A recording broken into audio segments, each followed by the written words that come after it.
we're praying for no automobile trouble. And yeah, Arian again didn't make the trip. He's been bothered by a shin contusion that he had prior. Accidental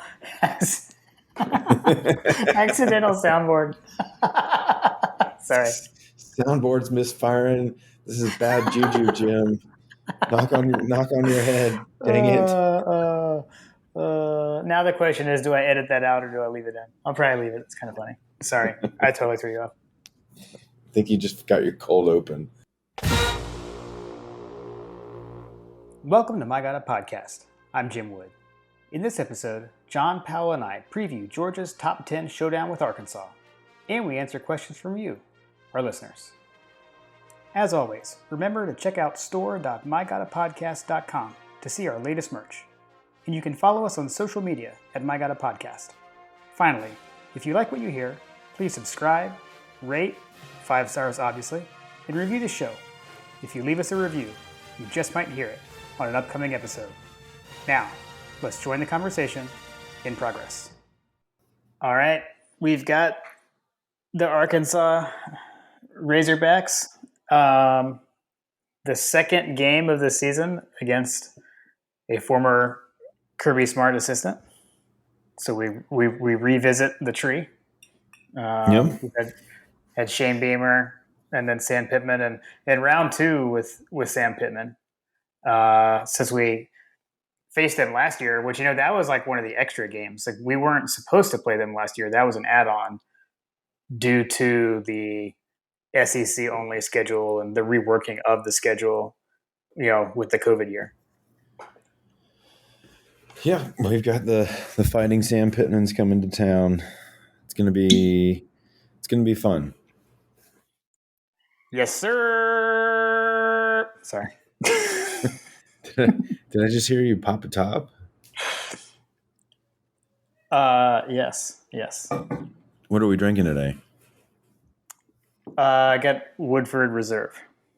Woodford. The stalwart. Yes. And so I think you've got what beer do you have? I've got Palmetto, the Palmetto Brewing Company, the mango IPA right now. Okay. Okay. I have yet to be able to run out to the liquor store because of the logistical issues from coming down here. So if you don't come down here and the liquor store closes at 7:00 on Saturday, it's closed on Sunday too. I didn't get a chance to go today. So no bourbons. That's okay. That's okay. And here is Hilton Head. So lovely beach. I haven't been there in a long time. We used to go there a ton. But I have not been back in a while. Yeah. But I digress. But that Palmetto Brewing Company is excellent. They've got a bunch of good beers. I've had several of theirs. Yeah. I can get those when we're down at Fripp. So it's in the area for sure.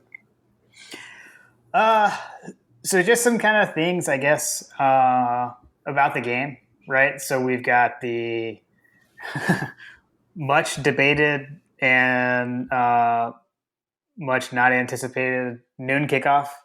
But like we discussed this on the Vandy preview a little bit, that was coming. And I mean, there's nothing that can be done about it. I know some people were kind of holding out hope, but that's not going to happen. There was no chance of that. But again, like I said last week, right? Like I think, I don't know. I guess I will kind of backpedal a little bit because what I was saying was, it's not a slight and all of those kinds of things, and I still say that, but I do find it very interesting that ESPN is sending Game Day there, and that they have Fowler and Herbstreit on the call for a noon ESPN game. I think those two things combined are a bit of a mea culpa on, hey, sorry we gave you a 12 o'clock kickoff, but hey, here's Game Day, and here's Fowler and Herbstreit on the call.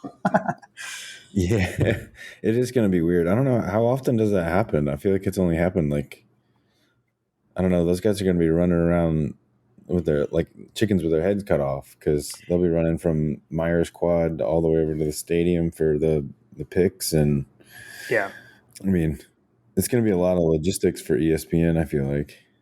it will. So it has happened before. It actually happened last week. So for the Notre Dame Wisconsin game, but that was at a neutral site, right? That was at Soldier Field. So I don't know, and I honestly did not watch game day last weekend, so I didn't see any of that switch up or anything. But so I know they've done that, but have they ever done it with an SEC game being the 12 o'clock game? I don't. I know Seth Emerson asked that kind of as a joke, I suppose, but I don't believe that's ever happened. But they have done the noon. They have had game day lead into a noon kick before like that. But I don't think in an SEC game. So it'll be interesting. I do. I know. Yeah, and I know they showed like kind of on the map today, like where everything will be set up. So yeah, Myers Quad, and then for the picks, where they're saying like in the stadium, they were saying between the hedges. I think they'll basically be like kind of on the edge there, like at the bridge on that new entrance where you can like walk right onto that platform off the bridge in that end zone. So Yeah, looks like they'll be set up there.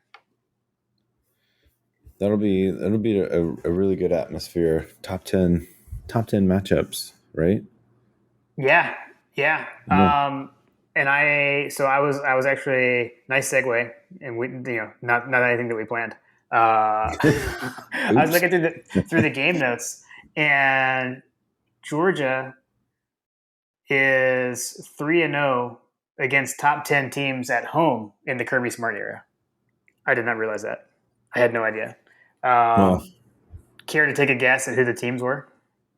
who the top 10 teams were Yeah, that a Kirby Smart coach Georgia team has defeated at home. at home? Top 10. I mean, Auburn's got to be one of them, right? Yes. And here's the trick to this question. Auburn is actually two of them. So it was Auburn twice.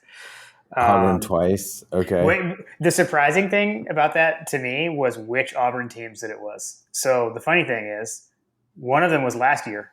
So that early game last year, they were still top 10. So they were ranked number 7 when we beat them last year. Okay. And then the other one was in 2016, in Kirby's first year. At the end of the season, we upset Auburn. They were ranked number 6. So Fun times. yeah, the other one is a team that we've only played. I was just about to say, is the other one A&M? No, it's a team that we've only played 3 times ever. Okay. And the game was in 2019. What was the big marquee home game in 2019? Notre Dame. Yeah. So those are the 3. Those are the 3. Okay. That makes sense. Yeah, but so I thought that was interesting. I thought that was an interesting one. I was like so focused. I was like so focused on SEC foes that most come. Well, that was the thing. Yeah, I tried to come up with when I saw so they had that like listed as like a little fact in the in the game notes, but they didn't list the 2 teams or the 3. Well, who the 3 times were, so I had to go looking it up. So I did get Notre Dame, and then I guessed Auburn, but I didn't know what Auburn was, so it was a surprise to me too.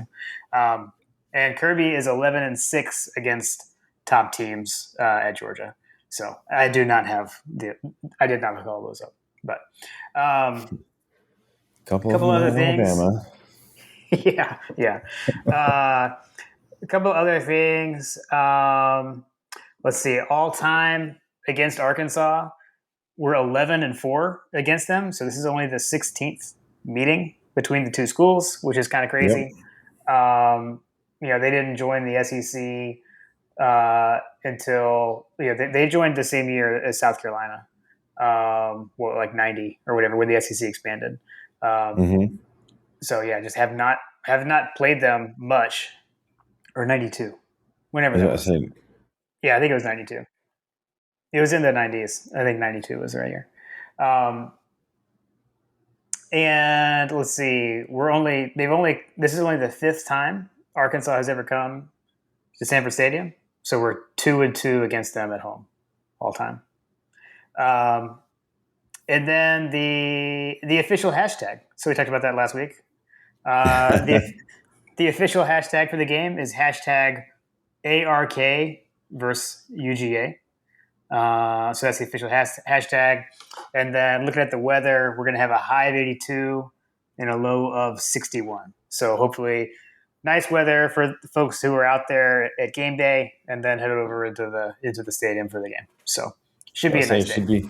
Should be nice, and then it'll probably be nice and cool, in the morning, and then it'll be hot by the time they're leaving. Right, exactly. And I'm going. So we decided to go. So I will be at the game. Actually, whole family's going. So we're going to head down Friday and then go to the game Saturday. So looking forward to it. Want to hit some news and notes. And the real news and notes, we caught wind of it while we were recording the Vandy review.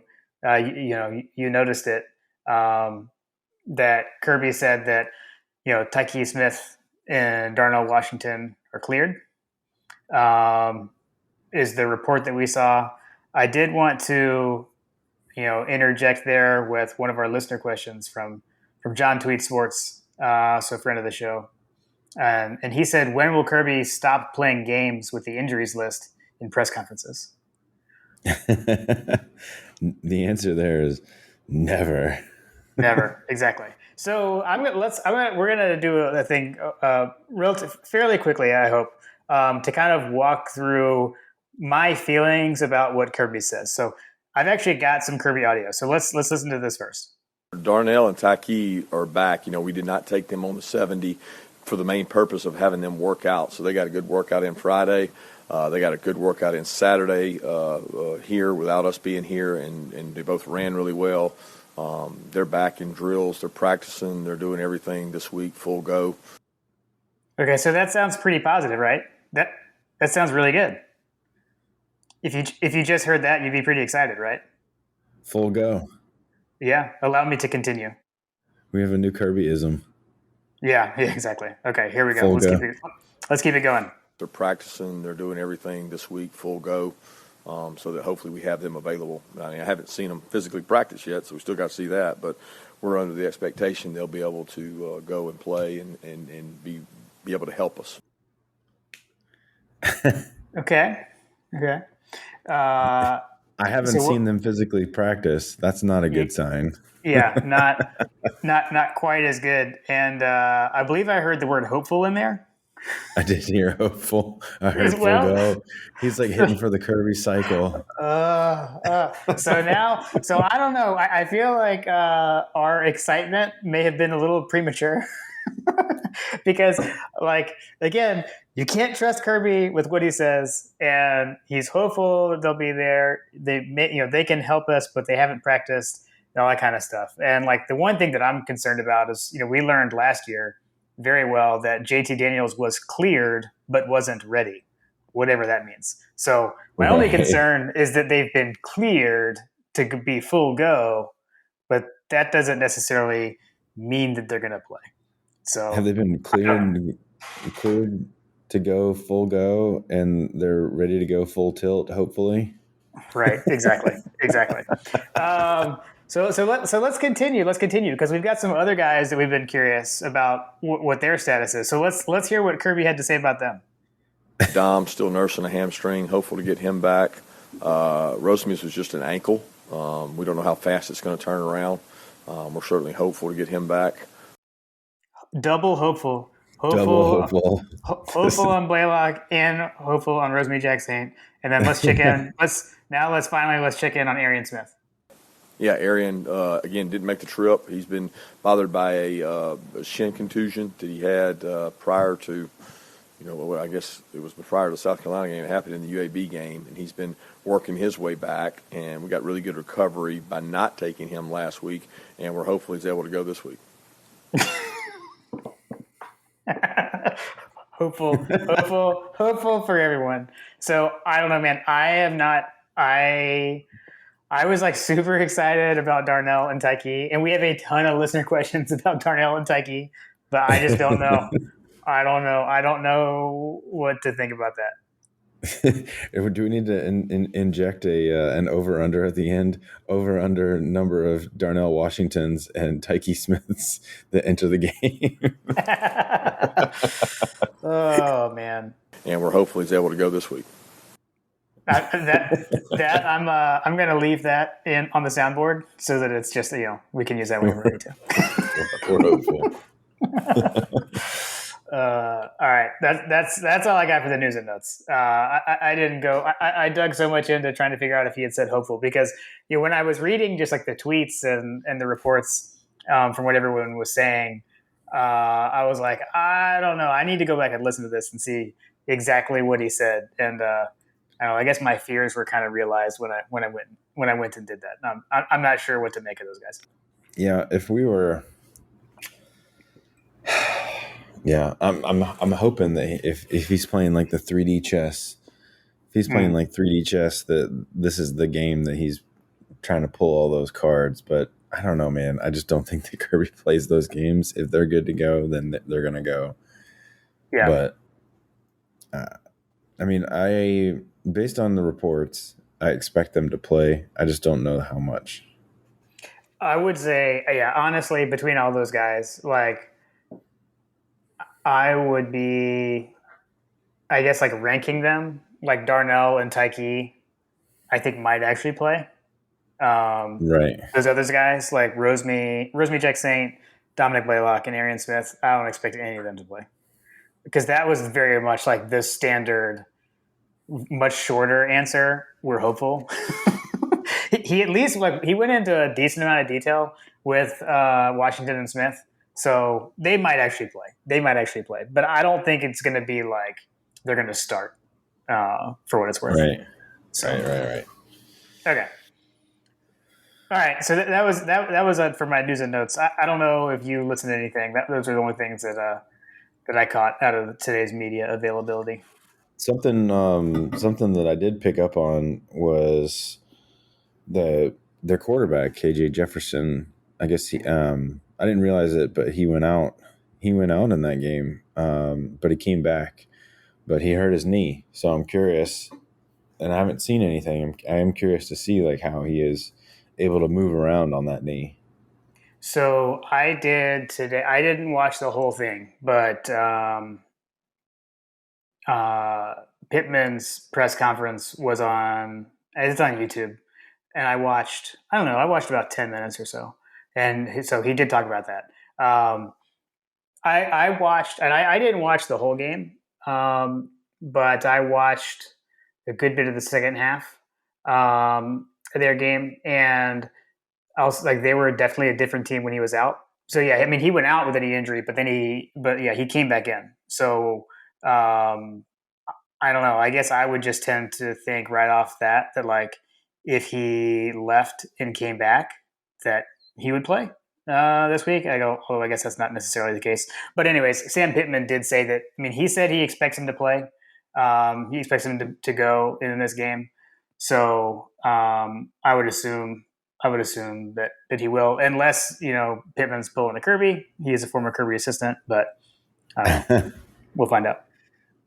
Yeah. Other than that, no, I don't have anything that's newsworthy. I've got lots of notes, but well, if we were talking that, where do you want to, as far as like matchups, you want to start off? Let's talk about Arkansas's offense and our defense. Okay. Yeah. So looking at the rushing defense, basically the teams that they've played have not been very effective at defending the rush. Mm-hmm. You got Texas and Texas A&M. You got Rice. Those are the teams that they've played. I think, who else have they played? I can't remember. But the teams that they've played have been basically bottom feeders in terms of being able to defend the rush. Okay. Yeah, so I looked it up. So that Georgia Southern was the other school that you were missing. So there was so Rice, Texas, Georgia Southern, and then A&M. Which actually, one thing I forgot to bring up is that this is actually their Arkansas's first true road game. So they started off with 3 home games against Rice, Texas, and Southern. And then the A&M game was a neutral site game at Jerry World, right? So this will be their first time in a I don't know, like I said, a true road environment. I guess the thing there, like on Arkansas having a good rush offense. I mean, so to date, no one has been able to run on us, right? Like, period. Yeah. I guess the difference here is they do have the element of the running quarterback, which I know something that you texted me when you were doing like you watched the Vanderbilt game late,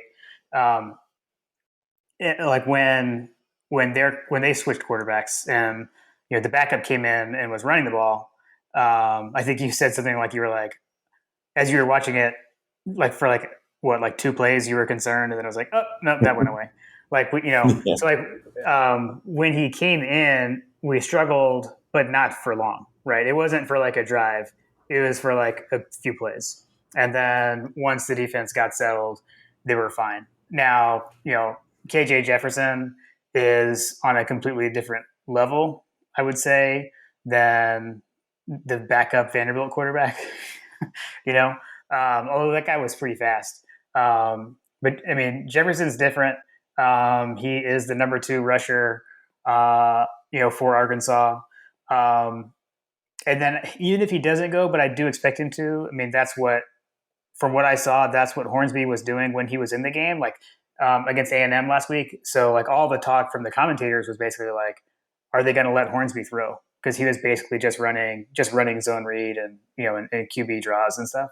And he eventually did throw, but then not long after that, Jefferson came back in. So I mean, they're definitely in a better spot with Jefferson. They looked like a completely different team when Jefferson went down and Hornsby came in. It was not the same offense at all. But Jefferson is the true dual threat.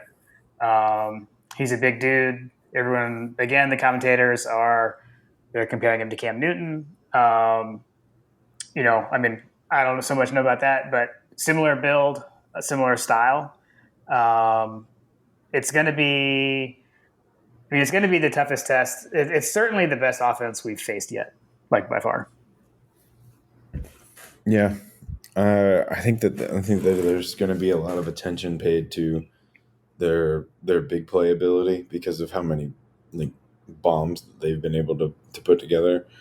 Yeah. I don't know, man. I think that if we can slow them if we can slow their rushing offense, then it's going to give us so many more opportunities to take the ball away. And I think that not only that, but like if we're basically limiting them to being one-dimensional for a large swath of the game, they're going to have to take shots on someone like Kelee Ringo, who is basically I mean, I think I mentioned it. He's basically the island that wide receivers go to die. I think you had mentioned this, and I guess maybe I haven't picked up on it, that we don't do man matchups. We do side of the field matchups. Yeah, usually. Which I didn't realize that was necessarily the case, because I was just assuming that Kelee Ringo would get lined up with their, stud wide receiver. But either way, if we force him to one side of the field, it's going to limit their ability, I feel like. So anyway, I just think that there's, I don't know, man. Like UAB has a better rushing defense than all of the teams that they've played. So like, right. Yeah. So basically, your thought is that they've been doing this. They've been achieving these gaudy rushing numbers against teams that just aren't good at stopping the run. Right. Yeah. Exactly. Yeah. So when you get matched up with the speed and the players that were able to pivot in and out, I think I was at the beach today and I was talking with some guys about the Georgia stuff. we had talked about the Vanderbilt game, and you had mentioned to me that Jordan Davis only played 9 snaps, which was just mind boggling to me. Yeah. Like, we put up those kind of numbers, and we have that kind of depth when your arguably the best player, the cornerstone of the defense, is out. It only plays for 9 snaps. That to me is just an absolutely mind-boggling statistic, and it blew people away. They're like, "Yeah, you guys got that Jordan Davis guy. He's a beast." I was like, "Yeah, he only played 9 snaps against Vanderbilt." They're like, "What? And you guys still won 62-0?" You know what I Right. mean? Like, these guys Right. don't follow. It's like, oh man. So yeah, man. They're I don't know. We're about to find out how well they actually throw the ball, is what I'm guessing, because they are not going to be able to run the ball against us. Yeah, that makes sense. That makes sense. And I mean, I don't know. Like, I've got all the confidence in our rush defense. I do think it was we saw a good, like, at least brief test against the guy with Vanderbilt last week. Of how to deal with the running quarterback. And I would say too, like, I know, like, I think this is a listener question, so maybe I'll spoil it. We'll just shout it out when we get to it later. But, like, the big fear for Georgia football is like, oh, what about the backup quarterback, right? But, like, Right. at least like in those instances were with two guys with very different styles. And from what not that I know a ton about these guys, but from what I saw on Saturday, Malik Hornsby has a similar skill set to KJ Jefferson. So I don't think it's going to be you don't have to prepare completely differently, other than you have to respect the pass a lot more with Jefferson. I mean, Hornsby only has 4 attempts on the year, so they haven't let him through, really. So I'm not so much worried about that piece. But yeah, I mean, again, like, shut down the run and then let the pass rush go to work, and we have seen what those guys can do. You want to do a little our offense, their defense? Yeah, let's go for it. What do you got? I mean, again, they're like, I would love to, say that, like, we've got Darnell back, and what's that going to do to the game plan, et cetera. But I'm not. I don't feel like we should count on that. But just going off of, like, who we had last week, right? So who we had against Vanderbilt, I'm feeling good with that. I think the question is, like you said, I was being probably too hard on the running game, right? After the game last week, because before we talked, like, one of my concerns was kind of like, well, I mean, can we run the ball effectively? And then, like, but then also, like, does it matter, like, with the way we're throwing the ball? But I think the reality is, again, like against Vanderbilt, we did run the ball pretty effectively. I think we have run the ball. I think we've improved in the running game every game thus far. So we just got to hope that, that continues. They do have a good defensive coordinator in Barry Odom, former head coach at Missouri. Mm-hmm. So we'll see, what he can dial up to attempt to stop what we've had and what we've shown. But I don't know. I guess ultimately for me, like, I have the confidence in Monken to come up with the right scheme and to be able to attack them. And I think that we've got the quarterback and we've got the skill guys to be able to execute what he asks of them. These guys, like, yes, Arkansas has been playing very good defense, but they also have not seen they haven't seen a quarterback like JT Daniels, and they certainly haven't seen anyone like Brock Bowers. No, they won't see any weapons on the field at all like Brock Bowers. JT Georgia's completing 70% of its passes. Wow. Yeah. Okay. It is interesting to look at. It's funny, like, if you just look at, like, defensive leaders. So, like, their defense actually is high as far as rankings within the conference. So they're third in points allowed at only 14. They're only allowing 14.5 points a game. But the funny thing is, like, our defense, and not that our defense plays their defense, but just for comparison's sake, like, our defense is first, allowing only 5.8 points a game. So they're allowing 3 times as many points as we allow. But that's good enough for third in the conference. And then also on yards allowed a game, they're pretty. They're actually also same thing, right? So Georgia is first in defense, only allowing 181, but Arkansas is again third, but at 268 yards a game. So I would say again, like they definitely have been playing really good defense, but against what competition, like you're saying, right? And then they've got a sound defensive coordinator. I think Pittman did a great job on choosing his assistants. And they're playing good defense, but against who?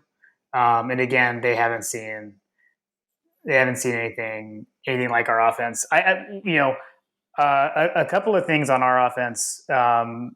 I would say I do expect that the quarterback rotation is now over. And I'm using the Vanderbilt game pointing to the Vanderbilt game to say that, right? Like there was no rotation. JT Daniels was pulled when the game got out of hand after the first quarter, right? So that's very different from a rotation. So no rotation there. I am again curious now. I am curious to see what happens with our running backs carry distribution. If we continue to, rotate running backs in and out as frequently as we have been, or will we let anyone stay in there for any significant amount of time to kind of get in the groove? The level of competition is going up. I mean, significantly over the last 3 weeks. I mean, Clemson. I mean, obviously, we haven't talked about that they did lose this week against NC State, but I don't really know what that means. Like they always do. They have one of those games every year anyway. The difference may just be that they opened against Georgia this year, where they usually don't. But I also think that we kind of killed their confidence. But that was certainly the best defense we've faced. I would say this is the next best defense we faced, and it's the best offense we faced. I would say so. It's going to be. I mean, it's going to be a big step up. But if you just looked at all the Kirbyisms that we've heard so far this year, right? Like you're either elite or you're not, right? And what was the one? Like we're not practicing to beat somebody. We're practicing to beat everybody. So yeah. I mean, we're gonna see that. We're gonna see that for real this week. Let's beat everybody. Yeah.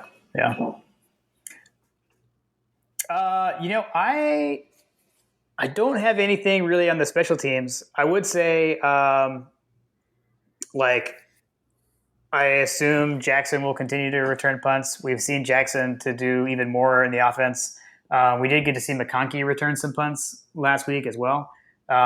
He was good at that as well. And actually, one thing I kind of failed to mention, I feel like we are really starting to see Kearis Jackson come back. He looked really good against Vanderbilt. And we didn't talk about that in the Vanderbilt review. Well, I think we really got to see some of the old Kearis coming back into form last week. So look to see that to continue as well. Because that's, we may not be getting some of those other weapons back, but if we're getting a close to full speed Kearis Jackson, that's a big deal. The guy's good. I agree. Obviously, having the officially unofficial wide receiver for Mike on a podcast more active in the game is a good thing. For sure. All right, we got a bunch of listener questions. You want to hit those? Let's see what the folks have to say. All right, let's start off. And these kind of weave through some of there's a couple of things that I kind of wanted to hit on, but I skipped over because I knew they were going to come up here. So starting off with Daddy Dog 2.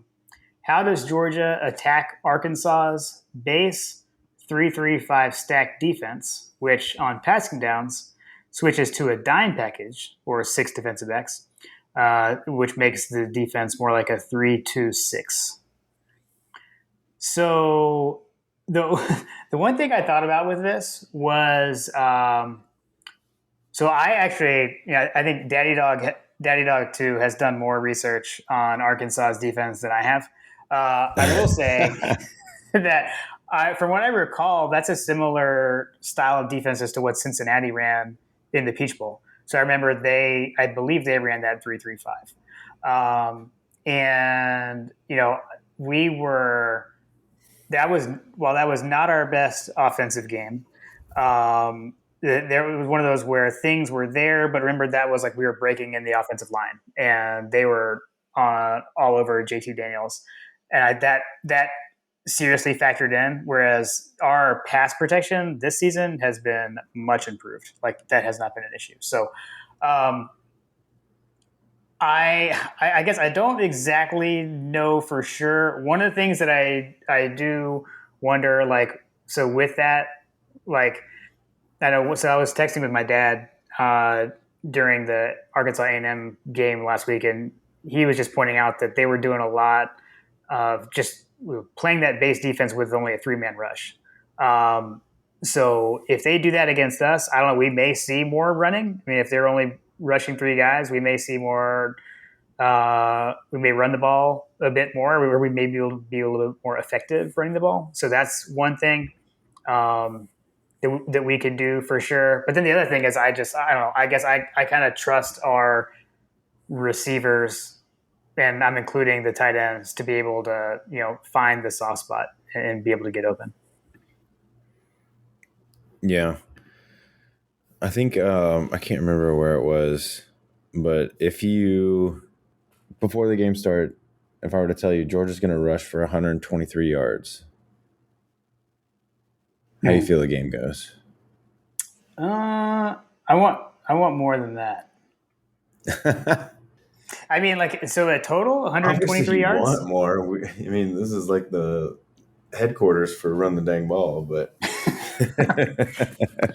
I'm actually wearing a run the damn ball T-shirt right now. So nice. See, I didn't even see it.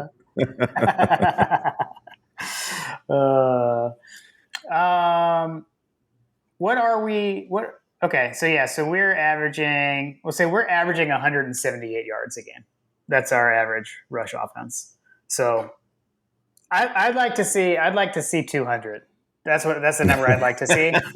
But again, like to what I said earlier, like does it really matter? With the way this offense is set up, I'm not sure that really matters. Like with the way we're throwing the ball. So fair enough. I'd say 100, 150, 128. I don't like 150. I'd feel a little better. Okay. So same theme from Dog and Cincy. Will we be able to effectively run the ball against Arkansas? I think the answer is yes. I think we will be able to run the ball. And I think to your point of you trying to calm me down, we have been able to run the ball. And we certainly ran the ball against Vanderbilt. We have been able to run the ball. Yeah. So here's the question. Do you think that Arkansas is going to sell out to stop the run, or are they going to sell out to stop the pass? I mean, if I was them, I would sell out to stop the pass. Right. I mean, because that's the only thing that's been successful. Like, so if you look at the game plans I would say they are kind of throughout Vanderbilt. I mean, they were just overmatched. And then I get basically I kind of looked to the first 2 games, right? Like Clemson sold out to stop the pass, and it worked. UAB sold out to stop the run, and that did not work. Now, the difference since that Clemson game, right, is the health of JT Daniels, because we now know that he was, dealing with that injury in the Clemson game. So, but I would still assume that that's the better path. I would think that's the only one that we've seen be effective. So, but we'll see. That game really is. It's becoming like the anomaly on our schedule right now. I feel like it's just like one of those. Yeah, the Clemson game. It's just like you just can't square it, and it's also the game that people use to try to slight us, right? They're like, oh, you guys barely beat Clemson or whatever. Like, I don't know. I just think that that's the game that people look to right now, and it's just like, yeah, it doesn't really count. Yeah, right. Yeah, I don't know. Like I've definitely seen the stuff like, oh well, Clemson isn't any good, so that game doesn't matter. Like it doesn't even matter that Georgia won that game. And like to that, I just say like whatever. Like I I don't I like that kind of stuff doesn't bother me.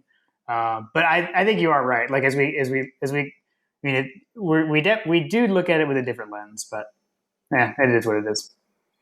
Um, Okay, now we get into the Darnell Washington and Tyke Smith segment of the listener questions. Because we got a bunch. So, DGD podcast says, how much of an impact does Darnell and Tyke have if they do in fact play? So I do like his clarification with if they do in fact play, because as we discussed, we're not sure they will. I love clarifications.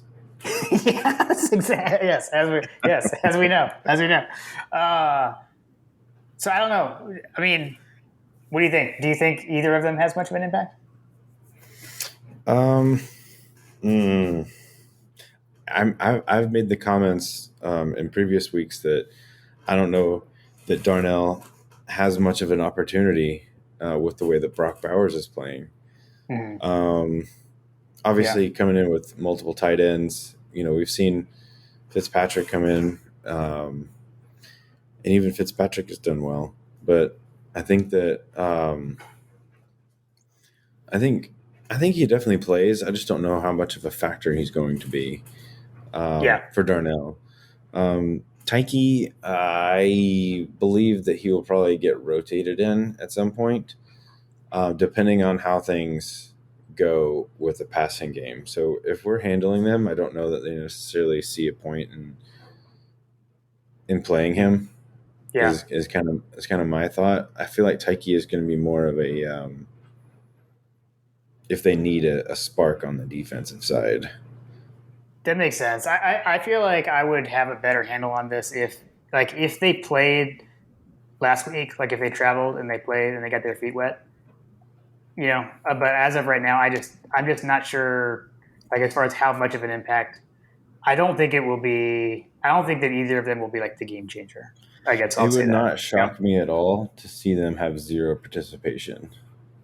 Yeah, especially knowing that Kirby's hopeful about both of them. So, okay, so Dewdog one, Dwight.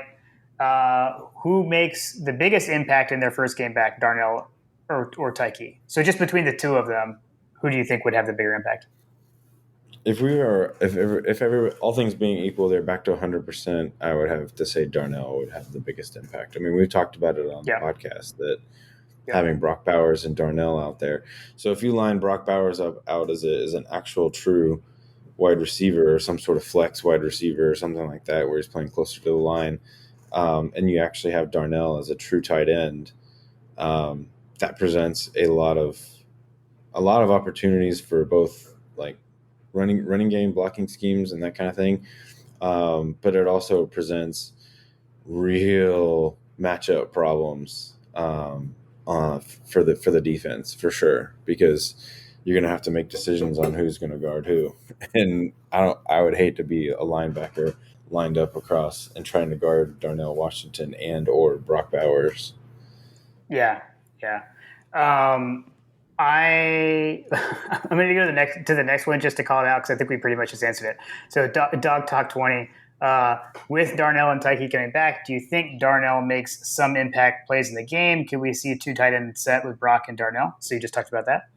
And then he said, also, does Tyke help to lock down any deep threat that we've been a little concerned about on the back end in this game? And I don't think so, just in the fact that, so for the first part we talked about, but as far as Tyke, locking down deep threats, I mean, he could, like if there's someone in the slot, but I mean, he's not playing like that boundary corner, right? So that's still going to be like, whether Tyke plays or not, the corners are still going to be, Ringo and then Kendrick, right, at the corners. So, Tyke would be more, I think, lined up at the star, right? And so that'd be more like rotation with Breeny. So,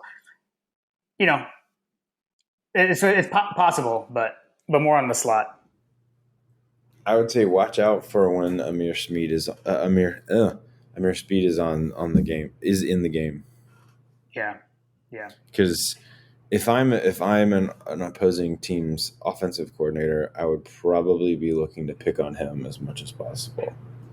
Yeah, and so Traylon Burks, or maybe it's Traylon. I apologize. Don't know how to pronounce his first name, but Burks. He's the big receiver that they've got. I mean, he's got the lion's share of their receptions for sure. So he's the one to watch out. Yeah. So if we see him match up on speed, something to look for. Ethan Martin, UGA Dogs, 1990. We've seen injured players make slow comebacks under Kirby. Do you think?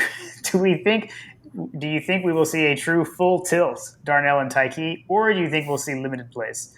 So then Ethan says he says I think they've been ready to play for a week, but Kirby held them out till they were truly 100%. So I don't think we talk about that anymore. We've kind of beat that dead horse, but I don't know. Based on what I heard in the press conference today, I actually don't think that that's the case. I wish it was, but I don't suspect. We're hopeful. We're hopeful that we'll have an answer. Yeah, we're hopeful that they'll be full tilt, but I'm not sure.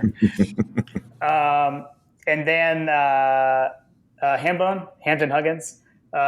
Do we think Tyke will start or split reps with Chris Smith after Smith gets the start? So first, I would say we're thinking at best. I think Tyke splits reps, but I would actually add just that it would not be with Christopher Smith. So so we've got Smith and Seen lining up as the more traditional safeties, and then we've got Latavius Brini is playing that star position.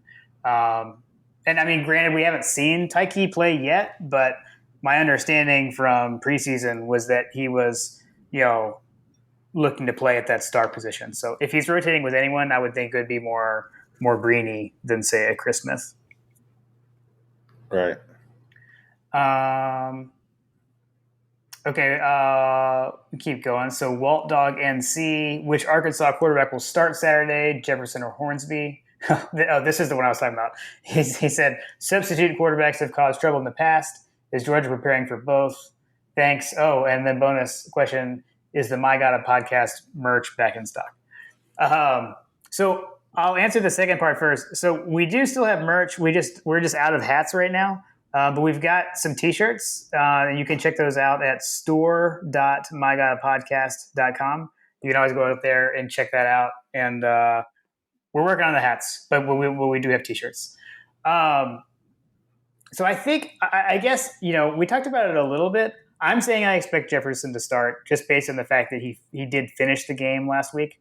And based on Pittman's comments in his press conference today. So that's my expectation, but I would also say, I would hope that we're preparing for both quarterbacks based on past history. I would imagine that that's in the plans. That we've got a plan for both of them. Yeah, I fully expect that Jefferson's going to be out there to start the game, but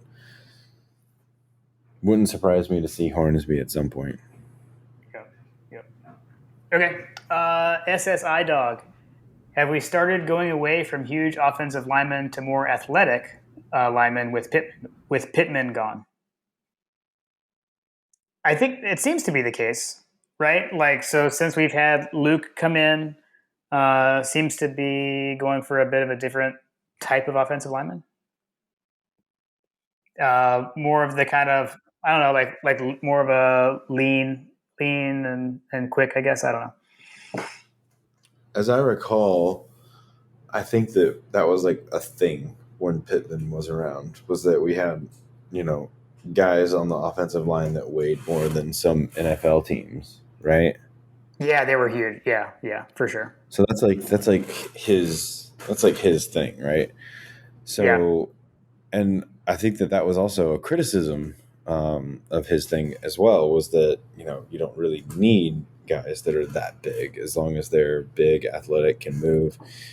And I think that's like one of those, the offenses have changed. So like having these leaner, more athletic guys that are still quite large, let's not underscore that. Let's not like undersell that, but they're just nowhere near the 370s and 380s and almost 400 pounds guys like what we had with Pittman. But yep. Yeah, Yeah, yeah. I think it's just a reality that those kind of guys just don't exist as much.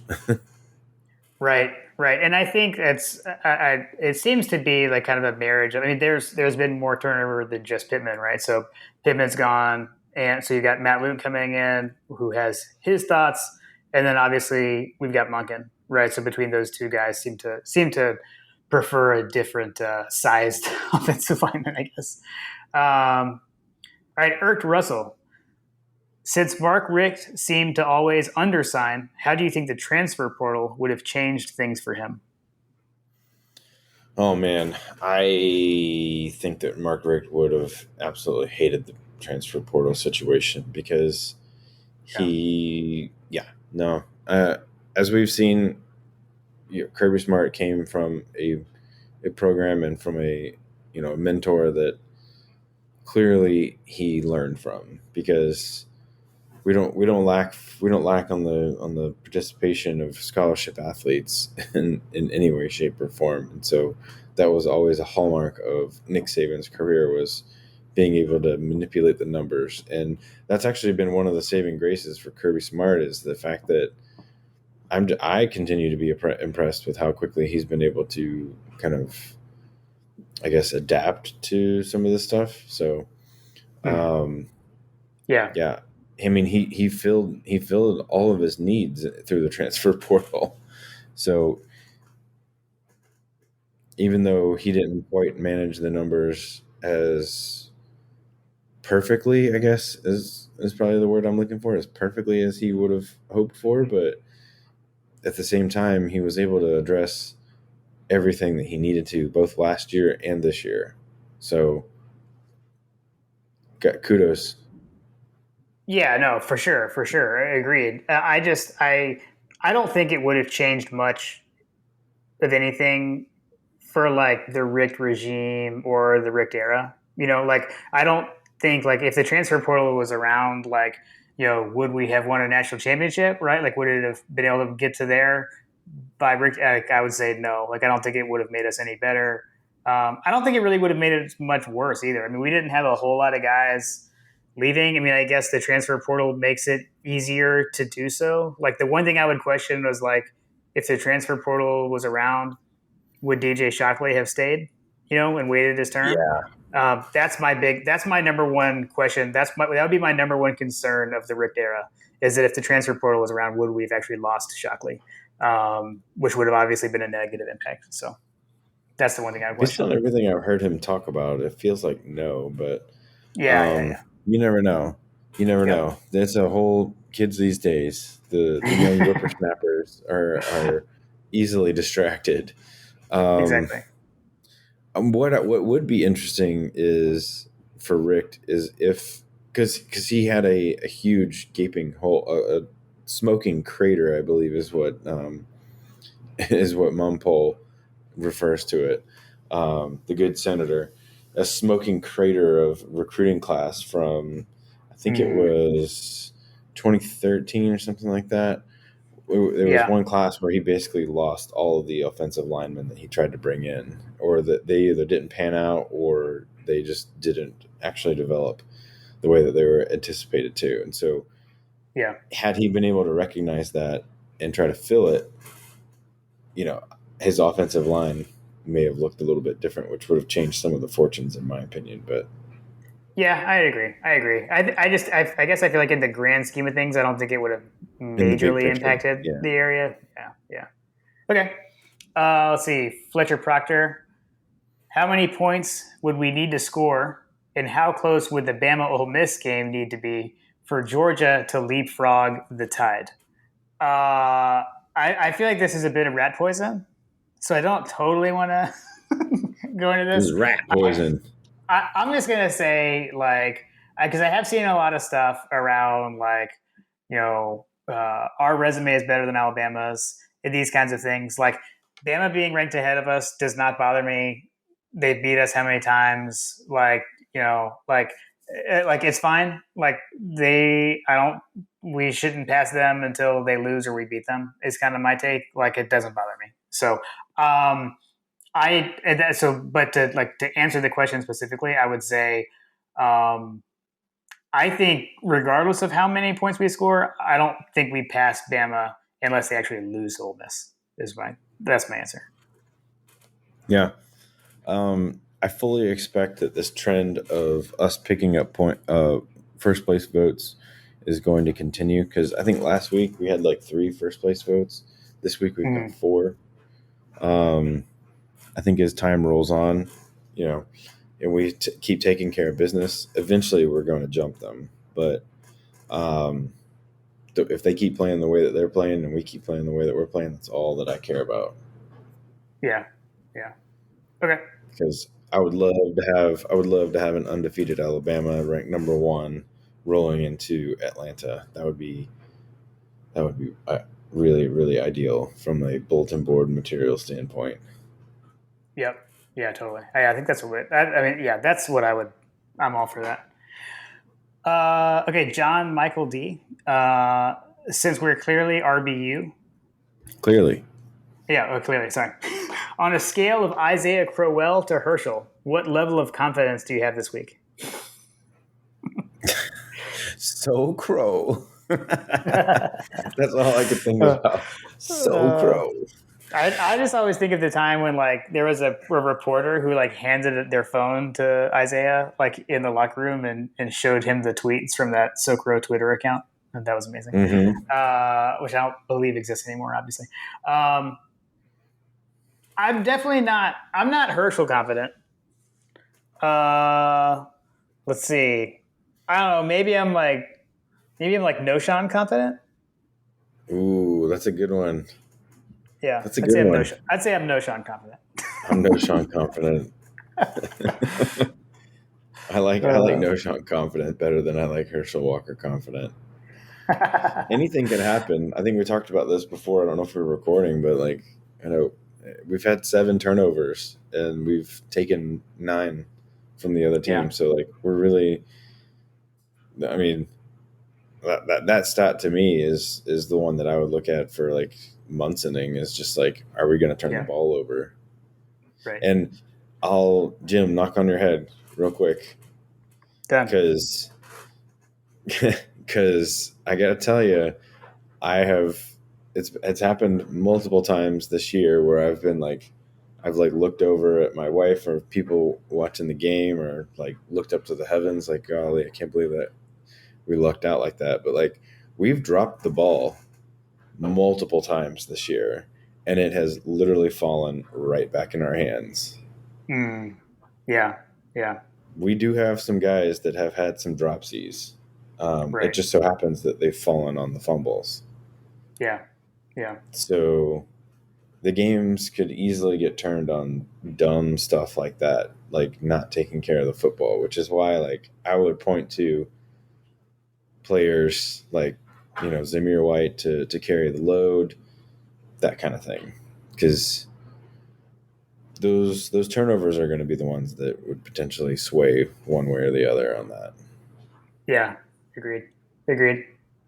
Let's see, 51-7 GATA.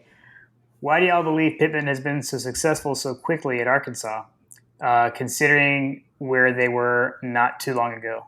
I think we kind of talked a little bit about this. I mean, to me, I guess there's 2 factors for me. Number one is what we talked about earlier, was that he hired well, right? So he has got very good coordinators in Kendall Briles on offense and Barry Odom on defense. And so that's obviously very important. I think he put together a good staff. So that's the first thing. I would just say the second thing is just the fit. I mean, he's a perfect fit there. He had been there before. They were very upset when he left as their offensive line coach to come be the offensive line coach for Kirby at Georgia. So he had the history there. It was kind of like going back home. And I don't know, he's a perfect fit for the culture. So to me, it's those 2 things combined. Yeah, I mean, the guy's nicknamed Pit Boss, right? So yeah, right, yeah. what more do you need in Arkansas? Right, but, seriously. I mean, so you got that. You got the fact that he was there before, and then I don't know, just the fact that he's just a wonderful human being that exudes energy, and I think it's not unfathomable that he's going to make people want to play for him. So I think, and here's another thing that I think is also a big factor for this game that we haven't really talked about, but they got 19 redshirt seniors playing on this game. Yeah. So they've got a lot of experience that has returned, that has clearly bought in. Think about, the team that we had in 2017, which was part of the reason I had texted you and Hunter, and then does it feel like 2017 Georgia versus Alabama, because they've got so many guys that decided to come back to play. Yeah, so that's a good point. And yeah, we totally didn't talk about that. I mean, they've got a couple of things going on there. So they've got like everyone came back, right? They've got multiple super seniors. So basically, like the seniors that came back only due to COVID rules. And they also hit the transfer portal. And I think they basically hit on like every transfer that they got. They've got like 3 defensive linemen that they got out of the transfer portal. So they've got that going for them. And then I don't understand. Like, I know like the transfer portal is a thing, but how did they get AJ Green out of the transfer portal? I mean, I feel like this thing's just getting kind of ridiculous. Sorry, I had to work that in. Not the same AJ Green, but they do have an AJ Green, and I don't like it. It annoys me. So, not a question, but a comment from 5107 GATA. Just want to say that one of the most underrated games ever played in Athens was the 2005 Arkansas game, and it was a 12:30 kickoff. So I don't know about you, but I was at that game. I remember that one very well. It was I don't know if it was the week before, but it was certainly the game before Florida that year, as I recall. It was a game where that was the game where DJ Shockley got injured. It was a very tight game that we won, very close. And that was when I was still back in my heyday of wearing headphones at the game. So I was dialed in with Munson. And the main thing that sticks out to me was, like Darren McFadden ran wild on our defense that day. And all I can remember is that Larry kept referring to McFadden as the Road Runner. So he'd be like, yeah, he's like, they got that road runner. And he just kept saying that over and over. Because he had like an 80-yard touchdown run, if I recall correctly. He had a lot of 80-yard touchdown runs, as I recall. Yeah. But in that game, he had one on us. He put on a show. But that was when we were like, DJ got hurt and Tereshinski came in, and we kind of had to hold him off. So yeah, that was a good game. All right. This one, someone came in to save the day on this one. So, Pain Dog, for dog fans coming in town for game day, what are the must-visit establishments for breakfast and dinner meal after the game for those not tailgating? So Dwight, Duda Dog, checked in and said Strickland's for breakfast on Atlanta Highway. So I will just relay that one. I wasn't sure. I have not gone out for breakfast in quite a while. I mean, brunch at Last Resort is always good if you can get in. I was just about to say, anything we're dealing with Last Resort, you're going to have to either wait or pray you already have a reservation. Yeah, I know we went there for brunch, like App State game in 2017. I think we actually did it on Saturday. But yeah, so that I don't know. That's always good. If you want to do brunch on Sunday morning, you could always go to the Hilltop Grill for the Bulldog brunch. So I'll add that as well. Shout out to the Bulldog brunch. That's right. If you've got a late night, I always say that all good nights in Athens end at Little Italy. So if you're downtown and you need a late night snack, that is my recommendation for sure. And get a sub. Don't order a whole pizza. And whatever you do, don't show up there on Sundays. Yeah. But they're still closed on Sundays, right? Late night whole pizza will take at least an hour. So get some slices and then get a sub. That's my recommendation. Get a sub. I actually I really enjoyed South Kitchen, which was a new for me experience during the G Day. So Yeah. South Kitchen was pretty awesome. I don't know if they're still doing this, but like over at that restaurant in front of the restaurant, they had like the outdoor seating situation, which was really nice. Nice. But I also agree. Little Italy is a must. Yeah. Yeah. Yeah. Again, for late night. Yeah, I actually think Uh, Little Italy is a fantastic pre-tailgate spot because oh I yeah. would get a pizza. I would just get a pizza and walk into North Campus and go to my tailgate. I've 100% done that. Yeah, yeah. I love that place, man. I love that place. Let's see. Dog Talk 20 had one earlier, but had another one. Just are y'all going to make it to game day? So I know John, you won't be going to the game. I am going to the game, but I'm going like with my whole family. So I don't think we'll make it over like to ESPN College Game Day. Most likely, so we'll probably meet up with some friends pregame on North Campus, and then just head to the game. I think we'll skip the game day crowd personally. Yeah, when I saw the noon kickoff, I was like very frustrated about that situation because I was hoping that we were going to hit on a night game, and then I would be definitely in the conversation of potentially going, depending on Carter's soccer schedule.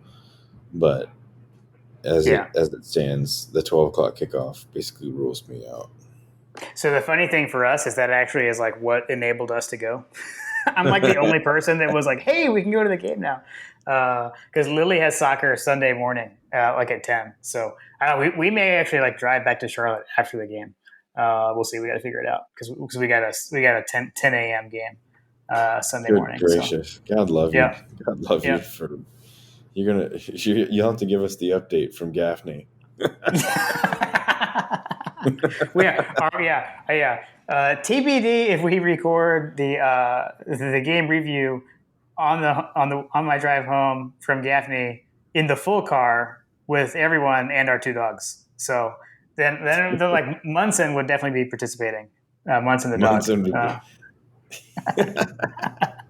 He's That's not the best in the cool. car. Murray's much better, but Murray just pants the whole way. Munson kind of he's not the best in car trips.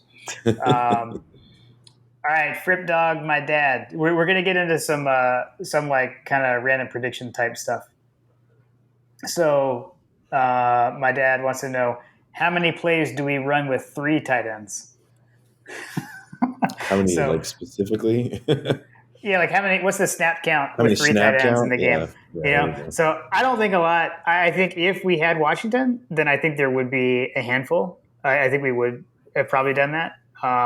Washington, Bowers, and Fitzpatrick. But as is, I don't know. I'd said over under at a half, at 0.5 snaps. I'll take the under. Yeah, me too. And then number of targets for Darnell Washington. I Are we think I'll set the over under under at 1 point at 0.5 is for that as well. Is what I would set it. 0.5? I'll take the Yeah. over. You take the over? Okay. Yeah. I'll push. I'm just kidding. That's impossible. I'm going to take the under because Kirby used the word hopeful. And then he wants to know for Lad McConkey, like how many targets and catches. I'm not going to go into like specific numbers, but I would say I do expect him to be. I expect McConkey to be a factor in this game.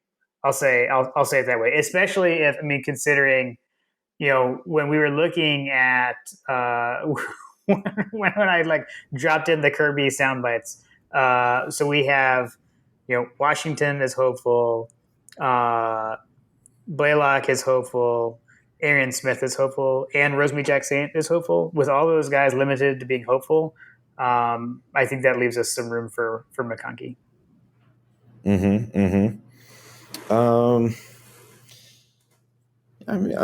I think he'll have what 3. I think he'll have 3 receptions in the game. I don't necessarily know that he's going to be a significant factor, but I'm definitely all here for the the George Foster Caucasian party in the end zone.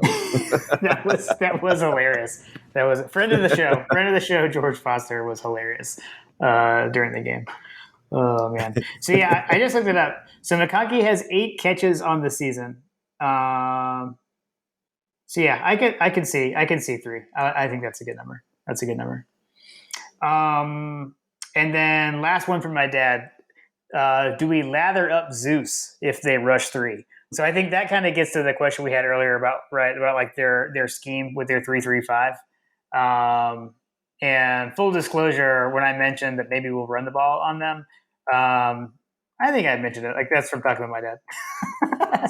That's where I got that idea from. So I think yes, I think we do. But again, a lot of this is gonna determine on, to your point earlier, right? Like it seems like they kind of rush 3 anyways. So like, but even there, like what are they trying to do, right? Like, are they trying to what's the plan of attack they're gonna have? Are they gonna be what are they gonna stop, right? What poison are they gonna pick? So we'll see. It seems like that if they were to do something like that they would be committing to giving JT Daniels all day long to find Brock Bowers wide open. Yeah, I So agree. like that's basically like a recipe for a heavy dose of Brock Bowers, which I'm totally okay with, by the way. Yeah, They can keep it in front of them all they want, but we can definitely dink and dunk them until they are forced to bring safeties down to stop the underneath routes from being there. And then once they do that, we're going to start being able to open up top. And it's kind of like the Monken's version of like the old school Bobo play action pass running game to open up the pass later in the game. I mean, some of these little short outs and things like that are designed to basically be running plays, right? right. Yeah. Oh yeah, for sure. Like the swing passes to McIntosh. We've Yeah. seen the little pop passes. Yeah, absolutely, totally. All right, let's hit Coach Trill Bill's coaches over unders. Here we go. All right. Fans complaining about a noon kickoff. Over under set at 1.5 million. I would say based on the population of the state of Georgia, it's probably the over on that one. It is, and like I gotta say, like we definitely need to get over it. Like we need to get over it. Let's just go. It is what it is. There's nothing we can do about it. So let's go show up and let's show out.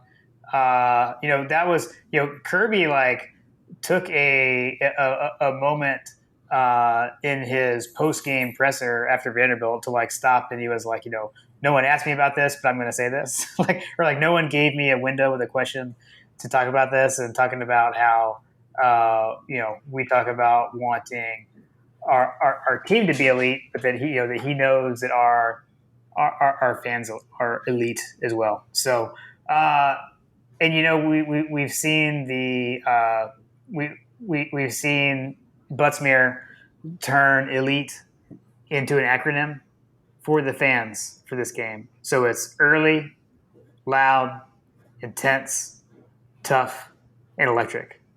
So that's the challenge they've laid down for us as the fans. So I think we need to suck it up and we need to do it.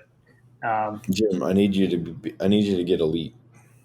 I will be. I'm going to be elite. I'm going to be elite. Okay. Over under. Sam Pittman used to coach at Georgia references on TV. Coach Drill Bill is setting that at 6.5. You taking the over or the under? I'll take the under. Okay. I'm going to go over because I feel like these have been low of late, and it's going to change. So I'll take the over. I like this one. UGA Twitter bourbon breakfast references set at 12.5. Ooh, 12.5. I'll take the under. Bourbon breakfast. That's funny. You don't think there'll be? I'm going to take the over. You don't think there'll be more than 12 and a half people that mention bourbon breakfast on Twitter? Well, I guess I'm like UGA Twitter in our little, yeah.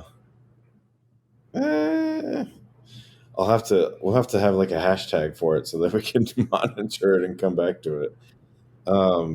Yeah, I'll still take the under. I have a feeling Bloody Mary Twitter is going to be real popular. True. See, my only concern there now that you brought up Bloody Mary Twitter or Bloody Mary references is that that may like split the vote essentially with Bourbon Breakfast. But I'll still take the over just to because we need to disagree more on this podcast.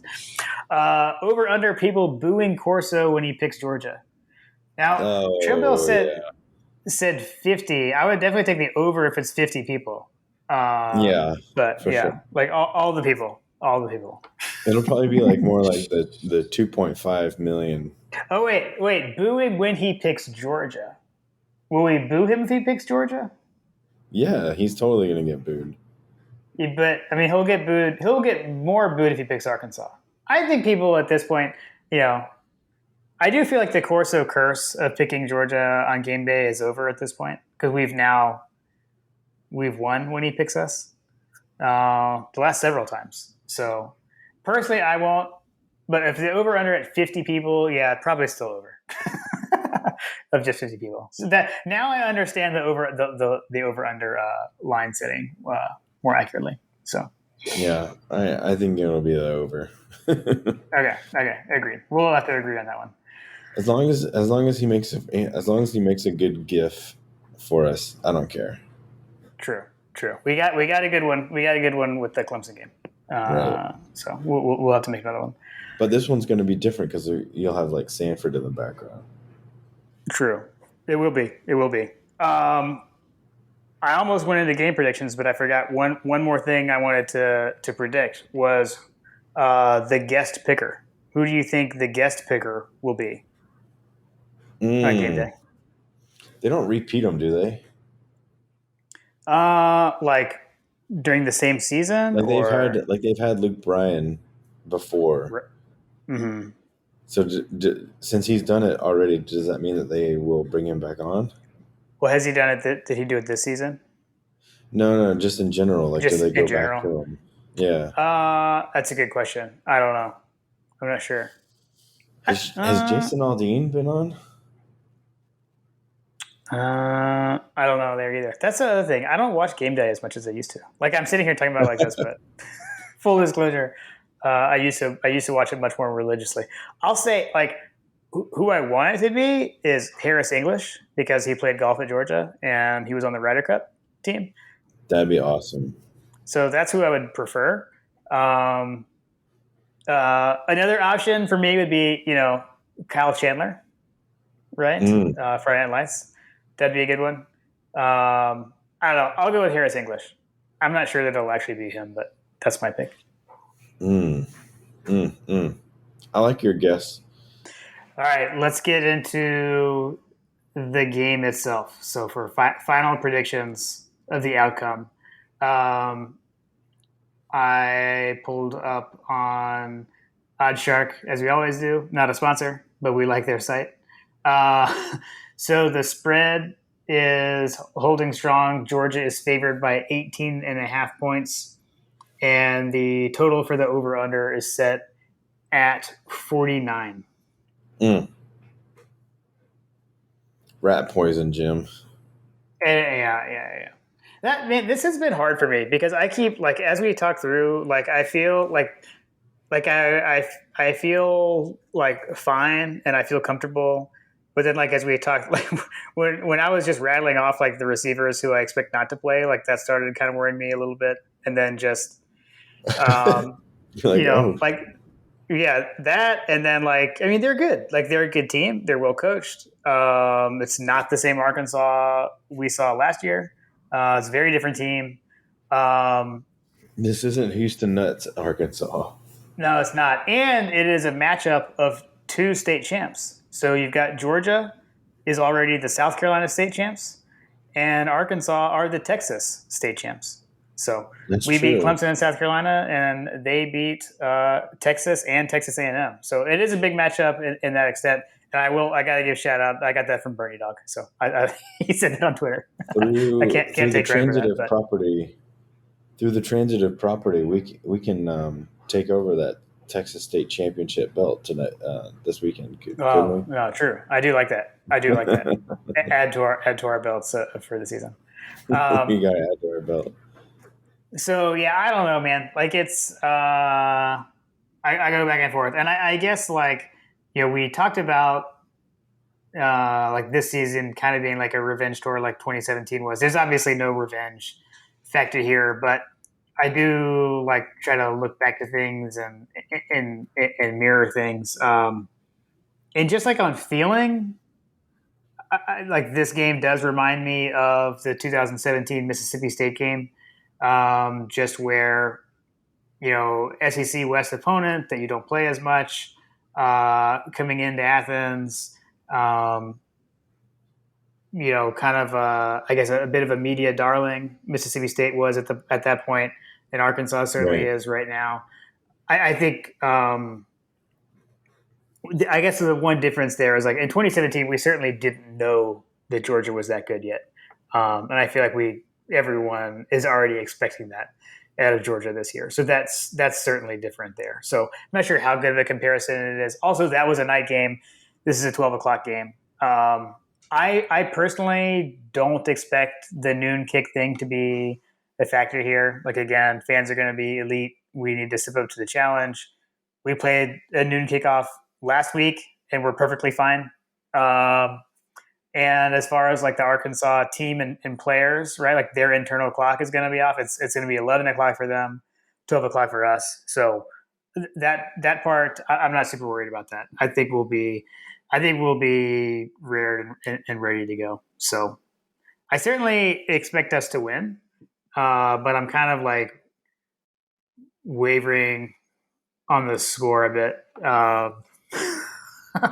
Not exactly sure where to go. I had jotted down was 38-17 was what I was feeling. Georgia. 38-17. Final answer. See, the only thing with that is like that's a cover. I can't decide if we're going to actually cover or not. I'll stick with it because that was what I said. So I'll say final answer. And that also would be the over. So 38-17, and I'll take the over. I am going to go 45-13. Okay. And do you wish to take the over, or do you wish to hedge your bets? And I was told there would be no math. What's the spread on that one? The over under is 49, so you're well over. Yeah, I'm gonna take the over. Okay. Fair. Cool. So let's see. So you'll be back. Will you be? When are you heading home? Or are you traveling back on Saturday, or are you heading back before then? We're heading back on Saturday. I discussed this with my wife that I wanted to try to get out of town early, so that I didn't have that situation where we missed the game. Although car trouble would certainly throw a wrench in any road trips plans, but we're praying for no automobile trouble. And yeah, Arian again didn't make the trip. He's been bothered by a shin contusion that he had prior. Accidental soundboard. Sorry. Soundboard's misfiring. This is bad juju, Jim. Knock on your head. Dang it. Now the question is, do I edit that out or do I leave it in? I'll probably leave it. It's kind of funny. Sorry. I totally threw you off. I think you just got your cold open.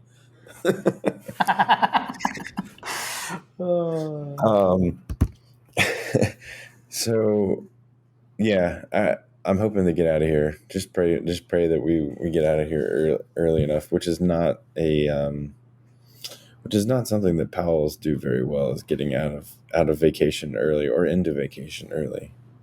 Neither do Woods. We are the same way. We're late leavers for sure. I will say because I actually, when I went to Lily's soccer game on Saturday when we left the house at halftime, when we were heading there, I tried to pull up the game on the TuneIn app, and I guess they have a thing where like you have to go premium or something to listen to live games now. Mm. But there is like the official University of Georgia app has it, so all you need to do is grab that. So you could stream through that. So that would be my recommendation. It's just like the Bulldogs app or whatever. So the official Georgia Bulldogs app does carry the audio stream of the games, so you can have a Scott Howard, Eric Zier, and DJ Shockley. That I recommend that.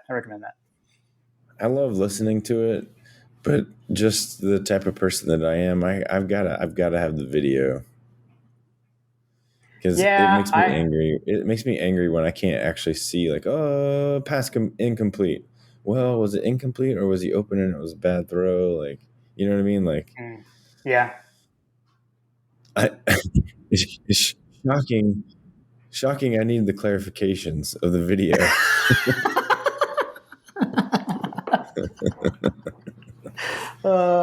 Too funny. I guess like as a child of Munson, I'm okay with it. Yeah, I mean, I definitely prefer to watch it on TV. I mean, the ideal for me is to watch on TV and sync it with Scott Howard. So we used to do with Munson, but it's kind of difficult. It's not the easiest thing to do. It takes a little effort to do that. So, anyways, well, yeah. So hopefully you guys are able to get out on time, and be able to watch it. And I will be there. We'll be there in the stands. We will be elite, as Josh Brooks says. And I don't know. Hopefully, our predictions hold true. That's awesome, man. Well, y'all have fun. Y'all do double cheering and have a double bourbon for me. Nice. We'll do. Have safe travels and enjoy the rest of your vacation. Thank you. Go Dogs. Go Dogs.